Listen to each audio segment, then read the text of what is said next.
Welcome to Bridgewater Bay. This place is all about its history.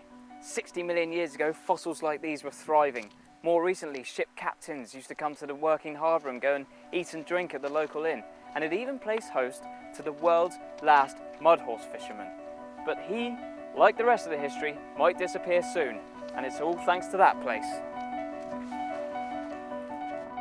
This is Hinkley Point, and it's about to get a whole lot bigger. French company EDF Energy plan to build 2 giant new nuclear complexes. This will affect the coastal plain of West Somerset in a number of ways, both positively and negatively. But the 2 men that it will affect the most are the world's last Mudhorse fishermen. Brendan and his son Adrian could lose their livelihood.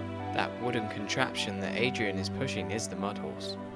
He heads out over the mud flats of Bridgewater Bay to his nets and brings back all sorts of wonderful fish to this shop where his father Brendan sells it.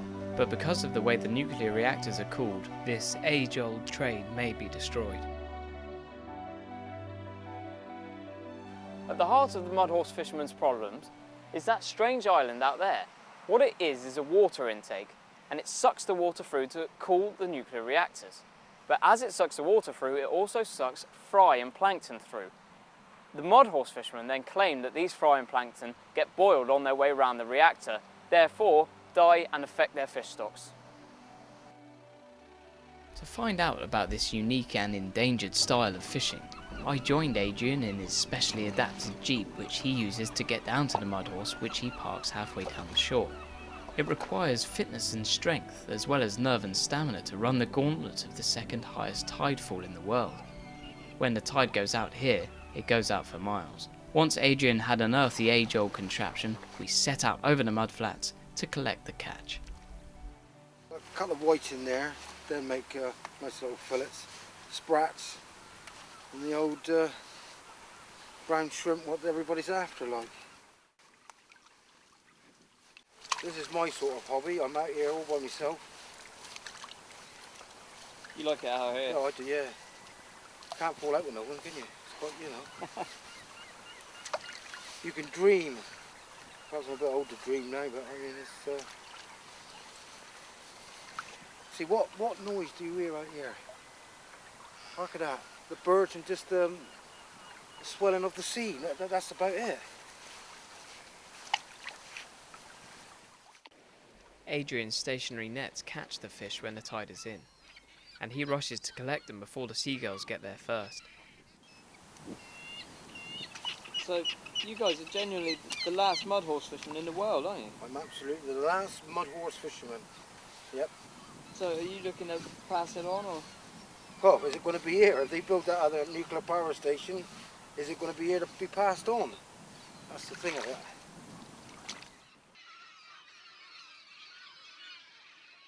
So it really could just finish this for you guys? Yeah, just knock it in the head, that'll be it, the end of it. That'll be another edition gone, you know, in a way.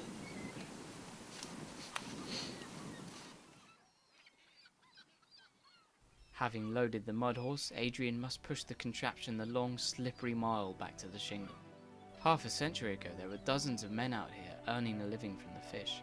Adrian now cuts a lonely figure, and it seems an irony that something so modern as nuclear technology could put an end to a pastime that relies on something as simple as a wooden sledge.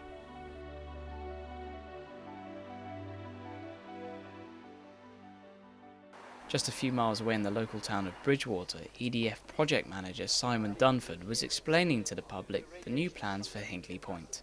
What we've done so far is we've bought the land, as you're probably aware, earlier this year, and we started to do feasibility studies. So we're looking at how suitable the land is to build a nuclear power station.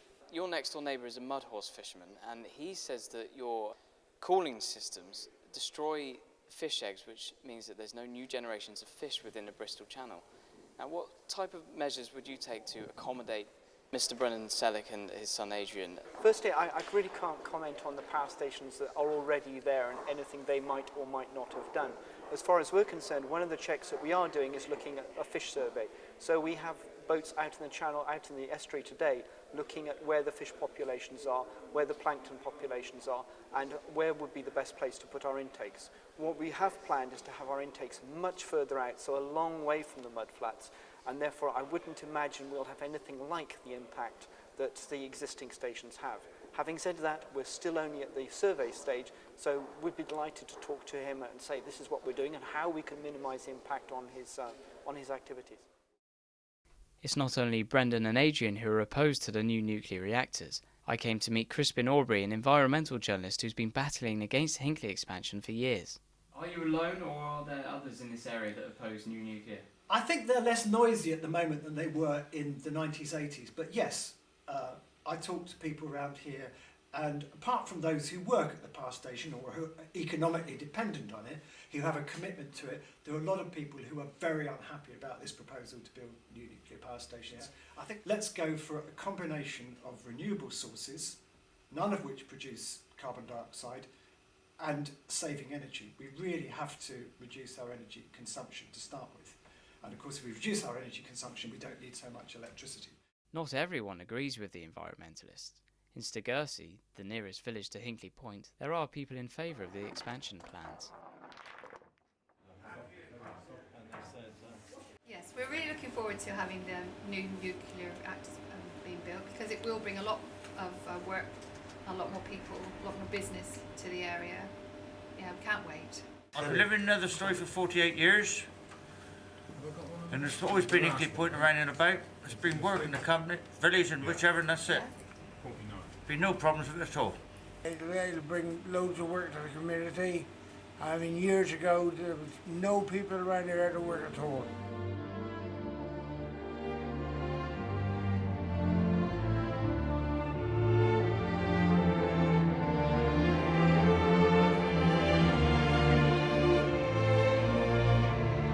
Back at the Sellick's fish house, Brendan was cooking the freshly caught shrimps and reminiscing the old days, regretting how they will never return. When I was a boy 60 years ago, I took it on from my father. There was a dozen people doing it in this Bridgewater Bay estuary, fishing and catching literally tons and tons of course we never had the money for it, only pennies, but the product was there, and it wouldn't no longer, you couldn't do that these days. We're surviving just about, but I mean, if you had a lot of families, they wouldn't be able to survive. And that must be all to do with the diluting of the stocks. It's like rabbits in a field. If you have somebody there with a gun, he's going to shoot nearly all of them. Well, that's what happened with the power station. It's over the years, it just intakes, and anything that intakes comes out dead. Brendan and Adrian say they will listen to what EDF have to say, but whatever happens, do they really believe the new reactors will destroy their livelihood? Well, it could, yes. It's not for us as much as it's destroying the life of the animals, the fish, babies. That's the important part of it.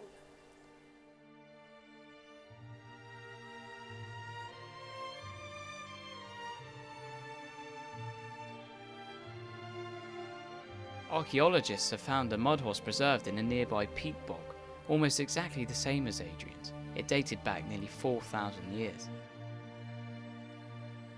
Now this ancient old trade only has a short time to save itself as the arguments for and against the nuclear expansion get underway.